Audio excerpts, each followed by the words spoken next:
नमस्कार मित्रांनो, वेड लागलं प्रेमाचं या आजच्या एपिसोडमध्ये आपण पाहत असतो. जीजी सांगत असतात तिकडे रायाला की राया, तुला आता ना त्याचे मित्र म्हणून नाही तर तुला तिच्याकडे आता प्रियसी बघून पाहावं लागेल. तिचं जे हळवं मन आहे ते कसं त्या मनाचा तुला विचार करावा लागेल असं ना रायाला सांगत असते. जीजी म्हणतात, राया तुला माहिती आहे का, तुझ्यासाठी मिहीर हे फक्त नाव आहे, पण मंजिरीसाठी मिहीर हा तिचा खूप मोठा भूतकाळ आहे. जसं ना एखाद्याची दुखती रग म्हणतो ना आपण, तसंच आहे रे तुझ्यासाठी. तुला माहिती आहे का, जेव्हा मिहीरचं आपण लग्न ठरलं होतं तेव्हा काय झालं होतं. लग्न बघायला गेल्यानंतर आम्हाला ना खूप मंजिरी आवडली होती आणि मिहीरलाही ती खूप आवडली होती. त्यानंतर मंजिरीलाही मिहीर आवडला होता. त्या दोघांचं लग्न ठरलं. तुला सांगू का, लग्न ठरल्यानंतर ना फक्त 5-6 महिनेच ते दोघे एकमेकांना भेटले असतील. पण ना काय झालं होतं, मिहीर काय होत होता, सारखा कामामध्ये व्यस्त असायचा. त्यामुळे ती आमच्याबरोबरच बोलायची, आमच्याबरोबरच रुळी होती ती आणि आम्हाला ती खूप आवडली होती. त्यानंतर एक गोष्ट लक्षात ठेव, कोणत्याही मुलीचं ना लग्न हा फक्त सोहळा नसून ती एक जबाबदारी असते, बांधिलकी असते. आणि लग्नाच्या पहिल्या रात्रीच माझा मिहीर गेला आणि त्यामुळे तिचा ज्याचा हात धरून ती आयुष्य पाहायचं होतं, तिला स्वप्न पाहिली होती तिनं, ती सगळी गेली रे. त्यामुळे मग काय होणार सांगू, एवढा मोठा आघात तिच्या जीवावरती झाला. दुसरी गोष्ट तुला माहिती आहे ना कसं आहे, कारण की ती मंजिरी लहानपणापासून आईवडिलांशिवाय वाढली आहे. तिची जी ऊब आहे ती कायमस्वरूपी राहणारच ना. हा एवढा मोठा आघात तिनं आत्तापर्यंत झेलला आहे आणि मिहीर गेल्यानंतरही जे काही किती तिला प्रॉब्लेम्स आले, किती संकटांना तिला तोंड द्यावं लागलं हे तिलाच माहीत असेल. त्यामुळे राया तुला एक करावं लागणार आहे, त्याची मित्र म्हणून नाही तर तू प्रियकर म्हणून तिच्या मनातल्या सगळ्या गोष्टीचा विचार केला पाहिजेस. तर यावरती राया म्हणत असतो, मी तेच करतोय ना जीजी. तर ती बोलते, हो तू करतोयस मला माहीत आहे, तुझे प्रयत्नही मला दिसतात. पण एक गोष्ट लक्षात ठेव, कोणत्याही मुलीला जेव्हा तिचं ते पहिलं लग्न होतं, पहिलं प्रेम होतं, त्या सगळ्या गोष्टी विसरणं खूप अवघड आहे. त्यामध्ये तिला ज्या संकटांना तोंड द्यावं लागलं होतं त्यासुद्धा खूप जास्त आहेत रे राया. तुला तिचं हळवं मन ओळखून घ्यायचं आहे राया, आणि हा घाव आणि हे दुखणं हे खूप वेगळं आहे ना रे राया. तुला तिच्या कोपऱ्यातली ती जी हळवी बाजू आहे ना ती समजून घ्यावी लागणार आहे राया. तुझ्यासाठी हे कठीण आहे राया, पण कारण की आजवर कुठल्या पुरुषाला बाईचं मन कळलं आहे, पण तुला ते समजून घ्यावं लागणार आहे राया. राया तुला सांगते, हे बघ, जसं कोणतीही मुलगी लग्न करून एका मुलाचा हात धरून घरामध्ये येते, तिच्यासाठी ते फक्त स्वप्न होतं ना, आणि ते स्वप्न संपलं नाही आणि नशिबाने तिच्यावरती खूप मोठा आघात केला राया. एक गोष्ट लक्षात ठेव, ही गोष्ट विसरण्यासारखी नाही, ही गोष्ट खूप मोठी आहे राया. आणि तू आता जे चाललं आहे त्यामध्ये तिला खूप त्रास होत आहे असं ना जीजी रायाला सांगत असते. इकडे मात्र आता ही आपली ओरडत असते निकी जयवरती, काय अरे जय, काय करतोयस का काय, त्या रायानं तुझ्या तोंडावरती नांगर फिरवला. बघ त्या दोघांचं लग्न चाललंय आणि तू काय करत बसलायस. तर यावरती जय बोलतो, मला काय बोलतेस तू, तुझं काय वेगळं आहे, तुझी काय अवस्था करून ठेवली आहे रायानं, ती पाहिलीस का, असं जय उलटा आता निकीला बोलत असतो. या दोघांचीच आता यामध्ये वादविवाद चालू झालेला असतो. इकडे जीजी अजून समजावून सांगत असतात रायाला, राया एक गोष्ट लक्षात ठेव, जे गोष्ट झाली त्यामध्ये आम्हाला दुःख वाटू नये, त्यासाठी मंजिरीनं दुःख मनामध्ये गिळून टाकलं, कधीही ती बोलली नाही. पण जेव्हा तू तिच्या आयुष्यामध्ये आलास, जेव्हा तू आमच्या आयुष्यामध्ये आलास, तेव्हा तिच्या आधी आमच्या मनामध्ये तू आशेचा किरण बनला होतास राया. जसं त्यानंतर मंजिरी आमची हळूहळू स्वप्न पाहायला लागली, प्रेम करू लागायला लागली, आणि त्यानंतर जे आमच्या मनामध्ये तिच्या मनामध्ये जे दुःख होतं नाही ते पूर्णच निघून गेलेले राया. त्यामुळे तुला सांगू का राया, तुला आता खूप मोठ्या गोष्टीला तोंड द्यावं लागणार आहे, कारण की तू आता लग्न करतोयस, ती मुलगी साधीसुधी नाही आहे, ती एक विधवा आहे आणि एका विधवेचं लग्न हे तिच्यासाठी खूप मोठी गोष्ट आहे. तिला जेवढ्या संकटांना सामोरं जावं लागणार आहे ना राया, तेवढंच तुलाही जावं लागणार आहे. त्यामुळे आता खरंच तू तिचं असा विचार केला पाहिजे, तिची ज्या मनातली हळवी बाजू आहे ती ओळखली पाहिजेस. तर यावरती राया बोलतो, जीजी तू सांग ना मला, मी काय करायला पाहिजे, कसं करू, कसं तिच्याशी बोलू, असं राया बोलत असतो. तर यावरती जीजी बोलतात, राया तू आत्तापर्यंत तुम्ही दोघं मित्र होता, ती आत्तापर्यंत तुला मित्र म्हणून समजावून सांगत होती, रागवत होती, चिडवत होती, पण आता तू एक प्रियकर म्हणून तिची बाजू समजून घेतली पाहिजेस, तिचं मन जपलं पाहिजेस. तिला काय नको आहे, म्हणजे तिला कुठल्या गोष्टीचा त्रास होते, तिच्या मनामध्ये काय आहे हे सगळं तू ना ओळखलं पाहिजेस, हे प्रियकराचं काम आहे असं जीजी सांगत असतात. जिजी म्हणतात, राया, तिला अजूनही भीती वाटत असेल ना? जे आधी घडलं तेच आता परत घडलं तर? तू तिचा हात सोडून गेलास तर याची भीती तिला अजूनही वाटत असेल ना रे? यापुढे तू जेव्हा मंजिरीकडे बघशील ना, तेव्हा तू बघताना ना तिच्या मागचं हळवं मन बघत जा राया. तिच्या मागे दडलेली तुझी नक्कीच तू प्रेयसी बघत जा. तिची जी हळवी बाजू आहे ना राया, ती हाताला धरून तुला ना आयुष्यामध्ये पुढं जायचं आहे. तसं माझा राया खूप समजूतदार आहे आणि त्याला खरंच काही वेगळं सांगायची गरज नाही आहे. आता जिजीने मात्र रायाला खूप चांगल्या पद्धतीने समजावून सांगितले आहे. रायाला बोलते, राया, मिहीर हे फक्त तुझ्यासाठी नाव आहे, पण आता हे मंजिरीसाठी खूप मोठा भूतकाळ आहे आणि तिच्या मनावरती जो झालेला आघात आहे तो तुला हळूहळू कमी करायचा आहे. तिच्या मनातून हे जे दुःख आहे, एका विधवेचं लग्न हे तिच्यासाठी खूप मोठी गोष्ट आहे. त्यामुळे तिलाही लोक बोलणार आहेत आणि तुलाही बोलणार आहेत. या गोष्टीला तुम्हा दोघांना मिळून सामोरं जायचं आहे. त्यातल्या त्यात तू पुरुष आहेस, तुला लवकर बायकांचं मन समजणार नाही हे मला मान्य आहे, पण तू काय करायचं आहे, तिचं जे हळवं मन आहे ते घेऊन तुला पुढे जायचं आहे. तिला प्रत्येक गोष्टीला सोबत द्यायची आहे. तू शहाणा आहेस, मला माहिती आहे, तुला वेगळं काही सांगायची गरज नाही. तू नक्कीच करशील, ही गोष्ट खरी आहे. पण तू काळजी करू नको, आम्ही आणि तुझ्यासोबत आहोतच ना. त्यामुळे तू नक्कीच मंजिरीची काळजी घेतील. आम्हाला नक्कीच तुझ्याकडून आशा आहेत. आम्हाला जेव्हा आशेचा किरण आला होता तो खरा होता हे आम्हाला खरंच कळालं आहे, असं जे समजावून सांगताना जिजी परत म्हणतात, मी जाते, मंजिरी माझी वाट बघत असे राया. असं सांगून रायासोबतून उठून आता जिजी तिथून निघून जातात. राया मात्र आता शांत बसलेला असतो. रायाला समजत नसतं की मी काय करावं, कशा पद्धतीने आता मिस फायरला समजून घ्यायला हवं. मिस फायर एवढ्या मोठ्या संकटातून जात आहे, एवढ्या मोठ्या गोष्टींना सामोरी जात आहे, त्यात मी काय करायला हवं. त्यात आणि रायाला सगळं आठवत असतं, जसं मिहीरचं नाव पत्रिकेवरती असतं. आई बोलते, तू आणि मिहीर संसार चांगला करा. ह्या सगळ्या गोष्टी त्याला रिपीट ऐकू येत असतात. इकडे मात्र निकी आता बोलत असते जयला, काय करायचं तर कधी, काय तुझ्या डोक्यात तर प्लॅन काय आहे, अशी बोलत असते. तर यावरती जय बोलतो, मी ह्या दोघांचं लग्न कधीही होऊन देणार नाही. मी आकाश पाताळ एक करीन, पण मंजिरीला कधीही रायाची होऊन देणार नाही, असं जय बोलतो आणि रागाने तिथून निघून जातो. तर यावरती निकी बोलते, हेच मला पाहिजे होतं. तुझं माझं काय गोल एकच आहे, पण मला फक्त तुला हवा द्यायची होती, एवढंच करायचं होतं असं, आणि ते मी केलं आहे. आता आपण काही जरी झालं तर आता त्या दोघांचे लग्न होऊन देणार नाही, लग्न ते मोडूनच लावायचं, असं आता निकी मनातल्या मनात बोलत असते. आणि तिने काय केलेलं असतं तर जयला उकसवलं असतं आणि त्याच्या ना दुखत्या नगवरती पाय ठेवून त्याला बरोबर आता पाठीमागे लावला असतो. कसं ह्या दोघांचं लग्न मोडायचं याचं प्लॅनिंग आता ह्या दोघांचं चाललेलं असतं, कारण की निकीलाही तेच हवं आहे ना. निकीला काही जरी झालं तर राया हवा असतो, त्यामुळे ती काहीही करायला तयार आहे, हे आपल्याला सगळ्यांना माहीत असतं. इकडे आपण पाहतो काय, नानांची गडबड चालली असते. घराला फुले लावायची, माळा लावायची आणि काही कामगार ठेवलेले असतात. त्यानंतर नाना बोलतात मंजिरीला, मंजिरी तू बरी आहेस का, काय करतेस तू. तर यावरती मंजिरी बोलते, हो मी बरी आहे. तर नाना बोलतात, रायाचा काय फोन आला होता का. तर मंजिरी बोलते, नाही आला. आणि नाना, तसंही आता माझी कोणाशी बोलायची इच्छा नाही, माझं जेव्हा बोलायची इच्छा होईल तेव्हा मी त्याला फोन करेन, असं मंजिरी बोलते. तर नाना बोलतात, काही नाही, गावातल्या मंदिरामध्ये भजनाचा कार्यक्रम आहे, तू येतीस का. तर यावरती मंजिरी बोलते, नाही नाना, माझी इच्छा नाही, तुम्ही जावा. तर नाना बोलतात, बरं ठीक आहे, तुला बरं वाटेल म्हणून मी म्हणलं होतं, पण तू शांत राहा, काळजी घे, आम्ही सगळे जाऊन येतो, असं नाना बोलतात. आणि बाहेर काही लोक आहेत, त्यांच्या जरा चहा पाण्याचं बघ, असं सांगून नाना त्या मंदिरामध्ये जाण्यासाठी निघाले असतात. पण त्यानंतर नानांच्या डोक्यामध्ये काय येतं काय माहिती, ते घरामध्ये त्या खोलीमध्ये वाकून बघत असतात, ज्या खोलीमध्ये ते बाकीचे चौघं राहत असतात. आणि ते वाकून पाहत असतात. तर एवढ्यातच मंजिरी बोलते, नाही नाना, ते नाही आहेत घरात, काय माहिती ते तिघे कुठं तर बाहेर गेले आहेत.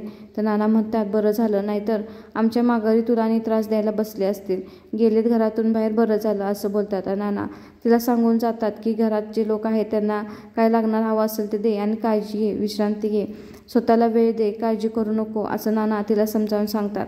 आणि आता नाना तिथून निघून जाण्यासाठी गेलेले असतात, कारण की आता भजनासाठी घरातले सगळेच गेलेले असतात, घरामध्ये कोणीही नसतं.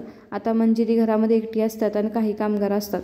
तेवढ्यातच काय होतं, लाईट जाते. आणि लाईट गेल्यानंतर काय होतं की तेवढ्यात एक कामगार तिथे येतो, बोलतो, मॅडम लाईट गेली आहे, थोड्या वेळातच येईल. त्यावरती आता मंजिरी आत किचनमध्ये जाऊन मेणबत्ती शोधण्याचा प्रयत्न करत असते. मेणबत्ती शोधत असताना तिला मेणबत्ती सापडलेली असते, पण काडीपिटी सापडत नसते, म्हणून तिची थोडीशी चिडचिड होत असते. अगोदरच तिचं डोकं काही शांत नसतं, त्यातून आता ही लाईट गेली आणि तिला काडीपेटी सापडत नसते. कुठं ठेवली मी काडीपेटी काय माहिती, असे ती स्वतःशीच बडबडत असते. अजूनही तिला काही काडीपेटी सापडलेली नसते. किचनमध्ये थोडासा प्रकाश असतो, तेवढ्या उजेडावरती तिने फक्त मेणबत्ती शोधलेली असते. तेवढ्यातच तिच्या हातामध्ये कोणतर काडीपेटी ठेवतं. काडीपेटी ठेवल्यानंतर ती थोडीशी भीती, कोण आहे तिकडे असं करून ती काडी पेटवते आणि त्या उजेडावरती पाहते तर काय, तिचा राया आलेला असतो. आणि राया आता काडीपेटीने काय करतो, तिनं लावलेल्या काडीने मेणबत्ती लावतो आणि हातामध्ये धरतो. तर राया बोलतो, हे काय राया, तू आहेस का? तर राया बोलतो, हो मीच की, माझ्या मिसफायरसाठी मी काय जमीन पण चिरून येईन, असं राया बोलतो. आणि आता हे ऐकून मात्र मिसफायर खुश झालेले असते. त्यात आता एकटी घरामध्ये असताना, अंधार असताना राया तिच्या सोबतीला आला म्हणल्यानंतर ती नक्कीच खुश झालेला आहे. तर राया बोलतो, चल मिसफायर, अरे मिसफायर तुला खूप घाम आलेला दिसतोय, गरम होतोय ना, चल मोकळ्या हवेत जाऊन आपण थोड्याशा गप्पा मारू. आणि आज मी माझ्या प्रेयसीसाठी आलो आहे, कारण की मला वाटलं आज प्रेयसीबरोबर थोडासा वेळ घालवावा. हे ऐकून मात्र आता मिसफायरच्या चेहऱ्यावरती स्माईल आलेला आहे आणि तिला खूप बरं वाटलेलं आहे, कारण की आता राया थोडासा मित्राच्या पलीकडे जाण्याचा प्रयत्न करत आहे. त्यानंतर मंजिरी बोलते, हो चल जाऊ, असे बोलून ते दोघंजणे बाहेर पायरीवरती जाऊन बसलेले असतात. आता अंधार असतो, फक्त तिथे मेणबत्ती लावलेली असते आणि दोघांच्यामध्ये पूर्णपणे शांतता असते. अजूनही कोणी बोलायला सुरुवात केली नसते. तर रायाला मंजिरी बोलते, काय बोलणार आहेस का, असं शांत बसणार आहेस, असं बोलत असते. आता राया बोलतो, मिसफायर सॉरी ग. तर यावरती मिसफायर बोलते, तू का सॉरी बोलतेस? तर यावरती राया बोलतो, तू काही चुकीचं केलेलं नाहीस, असं मिसफायर बोलल्यानंतर राया बोलतो, हो मी काही चुकीचं जरी केलं नसलं तर मी चुकीचं बोललो ना तुला, त्याबद्दल मी तुला सॉरी म्हणत आहे, असं ना राया बोलतो. तर यावरती मिसफायर बोलते, नाही राया, तू काय मी सॉरी म्हणायला पाहिजे होतं, तुझी यामध्ये काही चुकी नसताना मी तुझ्यावरती चिडले होते आणि तुला बडबडले होते, असं आता मंजिरी रायाला बोलत असते. राया म्हणतो, तसं नाही, कसं आहे ना मिसफायर, मी चुकीचं बोललो होतं ना, आणि कसं आहे मी असं चुकीचं बोलायला नाही पाहिजे होतं. आणि तुला सांगू का, हा राया थोडासा बोलण्यात कच्चा आहे ना गं, म्हणून मी तसं बोललो गेलो, पण आई शपथ घेऊन सांगतो मिसफायर, मी तुझ्यावरती खूप प्रेम करतो, असं राया मंजिरीला बोलत असतो. मिसफायर, मला बाईचं मन कळत नाही गं, पण आई शपथ सांगतो माझं खरंच तुझ्यावरती खूप प्रेम आहे गं, असं राया आता मंजिरीला बोलत असतो. तर मंजिरी बोलते, नाही राया तसं काही नाही. तर राया बोलतो, मिसफायर काय करणार, काय करायचं सांग बघू, माझ्या आयुष्यामध्ये ना बहीण होती, काकी होती, ना आई होती, मग मला सांग, मला बाईचं मन कसं समजणार, बाईला काय वाटतं, बाईविषयी काय बोलायला पाहिजे हे मला काहीच माहीत नाही गं. नको रे राया, तर तू माफी मागू नको. तर राया कान धरून माफी मागत असतो, खरंच मिसफायर सॉरी, असं कान धरून माफी मागितल्यानंतर यावरती आता मंजिरी बोलते, नाही राया तू माफी मागू नकोस, तू कशाला माफी मागतोयस, खरं सांगू का तुला काय होत होतं, सारखं मिहीरचं नाव कानावरती पडत होतं, त्याला मी तर काय करणार सांग बघू, सारखं मला माझ्या भूतकाळाची आठवण करून दिली जात होती, प्रत्येक वेळी मिहीर सगळीकडे चालू होतं, त्यामुळे माझ्या तोंडातून ह्या सगळ्या गोष्टी निघून गेल्या होत्या, आणि मनी ध्यानी नसताना जे काय होऊन गेलं ते कसं सगळं मी सावरणार होती सांग बघू तू मला. तर राया बोलतो, ठीक आहे काहीच टेन्शन नाही, तू तुझा वेळ घे, मला त्यामध्ये काहीच प्रॉब्लेम नाही बघ, खरंच मला कळते तुझी अवस्था काय झालं असेल बघ, आणि एक गोष्ट लक्षात ठेव, मला माहिती आहे मी तुझं दुसरं प्रेम आहे, तुझं पहिलं प्रेम नक्कीच मिहीर होता, आणि हायच की गं, मान्य आहे मला सगळं, तू काळजी करू नको. आणि मिसफायर, सगळ्याच गोष्टी आपल्या हातामध्ये कुठं असतात गं, जे आहे ते आहे गं, आणि मला ते मान्य आहे, आणि ते सगळं आनंदाने स्वीकारलेलं आहे. आणि मिसफायर, मला हेही माहीत आहे, जर आपण भूतकाळाशी चिटकून बसलो ना तर आपल्याला आपलं भविष्य घडवता येणार नाही गं, माझं फक्त प्रेम नाहीच गं, तू माझं सर्वस्व आहेस तू मिसफायर. आणि हे बी माहिती आहे मला की ह्या समजाचा परिणाम काय होणार आहे, लोक मला काय बी बोलणार आहेत, मला वागणूक कशी देणार आहेत, मला म्हणणार आहेत ही काय तुझी पहिली बायको आहे, पहिला नवरा आहेस का तू, मिहीरची पहिली बायको आहे, तू दुसरा आहेस नवरा, असं मला बोलणार आहे, पण ठीक आहे ना, मला नाही फरक पडणार आहे, पण मला सगळं मान्य आहे, काय त्यात खोटं आहे, सगळं सत्य आहे ना, काही टेन्शन घेऊ नको, मला हे सगळ्या गोष्टी मान्य आहेत, नाही होऊ शकत माझी मिहीरची बरोबर हे मला माहिती आहे, मला खरंच माहिती नाही गं की मिहीर कसा होता, पण एवढं माहिती आहे मिहीर तुझ्या आयुष्याचा भाग होता, याचा अर्थ खरंच तो नशिबान होता, आणि आता ते नशीब मला मिळालं आहे, आणि आता मला ते खरंच जपायचं आहे. मी अजिबात तुला म्हणणार नाही की तू मिहीरला तुझ्या आयुष्यातून काढून टाक, मिहीरच्या आठवणी पुसून टाकू नको, अजिबात असं करू नको, आपण दोघं मिळून त्याच्या आठवणी काढू, दोघं मिळून त्याच्या आठवणीमध्ये रमू, मिहीर आपल्या आयुष्याचा भाग बनून कायम आपल्यासोबत असेल. आता तुझं ते सगळं माझं ते सगळं तुझं, असंच आहे ना, तुझ्या कटू आठवणी पण माझ्या आहेत ना, झालं ना मग सगळं एकसारखं, मिहीर आपल्या आयुष्याचा भाग बनून कायम आपल्यासोबत असेल, तर तू काळजी करू नको. आणि एक गोष्ट लक्षात ठेव, या जगदुन्यात कोणी पण काही म्हण, पण मला तुझा भूतकाळ पुसून टाकायचा नाही, तू त्याची काळजी करू नको. मला फक्त आणि फक्त तुझं माझं भविष्यकाळ बनायचं आहे, बाकी काही नाही. बस एवढंच मला पाहिजे आहे. तू मिहीरची पहिली बायको होतीस ना, खरं होतीस, पण आता मला ना तुझ्या आयुष्यातला शेवटचा श्वास बनायचा आहे. बनची ना मिस फायर, तू माझ्या आयुष्यातला शेवटचा श्वास. खरंच सांग. आणि तसं काही नाही बरं का, वेळ घे, तुला वेळ घे. मला माहीत आहे तुला वेळेची गरज आहे, तू दुखवली आहेस, पण माझं काही गडबड नाही बरं का. तू नक्कीच तू वेळ घे. असं ना आता राया मंजिरीला बोलत असतो. मंजिरी खरंच स्माईल करून त्याकडे पाहत असते. असं तिला वाटत असतं किती राया समजूतदार आहे ना, असा मुलगा आहे. मी इतकी नशिबाने आहे जो माझ्या पहिल्या नवऱ्याच्या आठवणी घेऊन मला सोबत जगण्यासाठी सांगत आहे आणि तोही त्याच्या आठवणी जपणार आहे. खरंच असा नवरा मिळण्यासाठी खूप मोठं नशीब लागतं आणि जे माझं आहे असं आता मंजिरीला वाटत असतं. यावरती राया म्हणत असतं, हे बघ मिस फायर, ह्या समाज काय म्हणेल याचा मला फरक पडत नाही. कशाला फरक पडायला पाहिजे ना, जे आहे ते आहे आणि कशाला फरक पडून घेतला पाहिजे. त्यानंतर आता मिस फायर रडत असताना राया आता तिचे डोळे पुसतो आणि बोलतो, तू काळजी करू नको, मी तुझ्यासोबत आहे, काही काळजी करायची नाही, असं मात्र आता तो सांगत असतो. आणि मिस फायर मात्र त्याच्याकडे एकटक लावून पाहत असते की खरंच रायाचं मन किती मोठं आहे आणि राया किती बोलत आहे. तो माझ्यासाठी त्या माझ्या पहिल्या नवऱ्याच्या आठवणी जपत आहे. हे सगळं ऐकून आता मिस फायरचं मात्र मन खूप भरून आलं आहे. आणि राया सांगतो, मला काही फरक पडणार नाही, मला कोणीही म्हणून दे, मला दुसरा नवरा म्हणून दे, काही म्हणून दे, पण ते खरं आहे ते आहेच ना. त्यामुळे ते आपण बदलू शकतो का नाही. आपल्यामध्ये काय होणार आहे तर आपल्याला बदलायचं काय, आपलं भविष्य बदलायचं आहे, आपल्याला एकत्र राहायचं आहे, आपल्याला आपलं नवीन भविष्य पाहायचं आहे, असं राया आता मंजिरीला हे सगळं सांगत असतो. आणि तुला सांगितलं ना मी, आता आपल्या दोघांचं भविष्य आहे आणि आपण ते दोघांनी एकत्र करायचं आहे. आणि तुला काही गरज नाही मिहीरच्या आठवणी तुझ्या डोक्यातून मनातून पुसून टाकण्याचा. पण तुला हा माझा रायाचा सबूत आहे आणि तुला चांगलंच माहीत आहे रायाचा सबूत म्हणजे काय, दगडाची पांढरी रेष आहे ना. आणि तू चांगला वेळ घे, तुला पाहिजे तेवढा वेळ घे. मला माहीत आहे तुला वेळेची गरज आहे. ही गोष्ट अशी आहे जी तुझ्या मनातून जाणार नाही. मी तुला गडबड करणार नाही, तुला पाहिजे तेवढा वेळ घे आणि तू त्यानंतर सांग मला, असं राया मनामध्ये बोलत असतो. आणि तो असं बडबडत असतो, त्याला माहीतच नसतं इकडे मंजिरी उठून गेलेली आहे. त्यानंतर तो शेजारी पाहतो तर काय, मंजिरी तिथे नसतं. तर त्याला असं वाटतं बहुतेक ती एकटी अजून तिला राहायचं आहे, अजून काय तिला माझ्याशी बोलायचं दिसत नाही, म्हणून ती आतमध्ये उठून गेली असेल, तिला तिचा वेळ घ्यायचा असेल असं रायाला वाटतं. त्यानंतर राया तिथून उठून जातो आणि जाताना खाली उतरतो तेव्हा त्याला असं वाटतं मंजिरी बोलवती का काय, कारण की आतून काहीतरी आवाज आल्यागत होतो. म्हणून तो पाठीमागे उठून जातो आणि बोलतो मिस फायर, असं जाण्यासाठी तो आतमध्ये गेलेला असतो. पण तो आता असं एकटा जे बडबडत असतो ते मिस फायरनं काहीच ऐकलेलं नसतं, कारण की त्याला माहीतच नसतं की मिस फायर कधी आत गेली आहे. त्यानंतर तो आतमध्ये जातो कारण की त्याला असं वाटतं की घरामध्ये कोणीच नाही, लाईट गेली आहे ती एकटीच आहे. म्हणून तो आतमध्ये जातो. तो पाहतो तर काय, हे काही वेगळं चित्र दिसलेलं असतं, कारण की मिस फायर मस्तपैकी रेडी झालेले असते.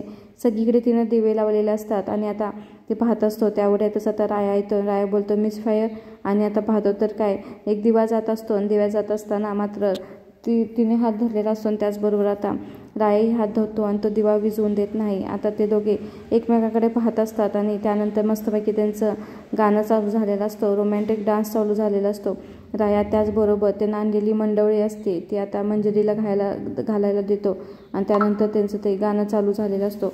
त्यानंतर आपण पाहतो काय, ते दोघं एकमेकाच्या प्रेमामध्ये एवढे बुडलेले असतात की आता रायानं एक प्रियकर बनून आता मंजिरीची बाजू समजून घेण्याचा प्रयत्न केलेला असतो. त्यामुळे मंजिरीला आता सगळं टेन्शन गेलेलं असतं, कारण की पहिल्या नवऱ्याचं कोणतीही गोष्ट आता तो काढणार नसतो. त्यामुळे आता ती खूप खुश असते आणि त्या दोघांचं आता नातं नवीन सुरुवात झालेलं आहे.